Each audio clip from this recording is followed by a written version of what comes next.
নমস্কাৰ সকলোলৈকে। আহক আজি ছাগলীৰ মাংস বনাওঁ।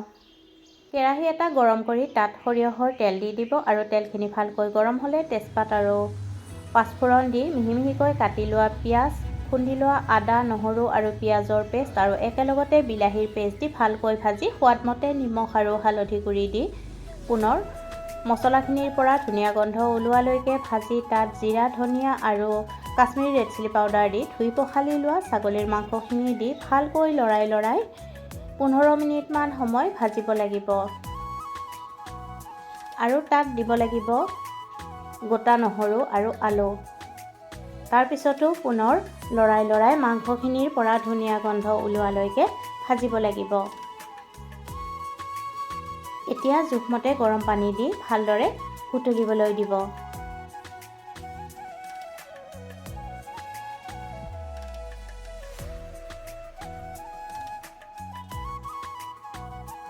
কেঁচা জলকীয়া 3টা দি দিব আৰু দি ভালকৈ মিহলাই ল'ব। আলু আৰু মাংস যেতিয়া ভালদৰে কোমল হৈ পৰিব তেতিয়া নমোৱাৰ আগে ঘৰতে গুড়ি কৰি লোৱা জিৰা, ধনিয়া, ইলাচি, লং, দালচেনি আৰু জালুকৰ গুড়ি দি দিব লাগিব আৰু দি ভালদৰে মিহলাই পুনৰ কিছু সময় উতলাব লাগিব। এয়া ছাগলীৰ মাংস ৰেডি। ৰেচিপিটো ভাল লাগিলে লাইক কৰিব। আজিলৈ আহিলোঁ, ধন্যবাদ।